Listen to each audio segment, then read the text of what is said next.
প্রায় 2টার দিকে ঘুষটা দেওয়ার কথা রেজাউল করিমের কাছে। তো ওনার কক্ষে গিয়ে ঘুষ দিবেন এটা আমাদেরকে জানান।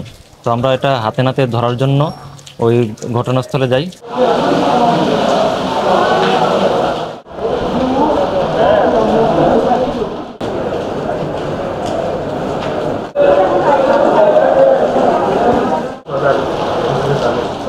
অভিযোগকারী অভিযোগ করেন যে এই যে কক্সবাজার জেলা পরিষদের একজন নিম্নমান সহকারী আছেন, ওনার নাম হচ্ছে রেজাউল করিম।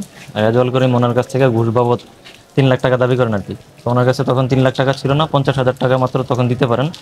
তো এটা উনি টাকাটা দেওয়ার আগে আমাদের কাছে অভিযোগটা জানাইছেন আমরা কোনো ব্যবস্থা নিতে পারবো কিনা। তো আমরা আইনগত প্রসিডিউর ব্যবস্থা নিতে পারি। তো যেই কারণে আমরা যখন উনি যেই সময় ঘুষটা দিবেন 27 তারিখে প্রায় 2টার দিকে ঘুষটা দেওয়ার কথা রেজাউল করিমের কাছে। তো ওনার কক্ষে গিয়ে ঘুষ দিবেন এটা আমাদেরকে জানান। তো আমরা এটা হাতে নাতে ধরার জন্য ওই ঘটনাস্থলে যাই। আমাদের সাথে ফাদ টিম ছিল, যে আমাদের টিম মেম্বারও এখন কিছু কিছু সাথে আছেন। তো এখানে যাওয়ার পরে আমরা হচ্ছে আসামির পক্ষে লক্ষ্য করি যে এখানে ঘুষ লেনদেন হচ্ছে।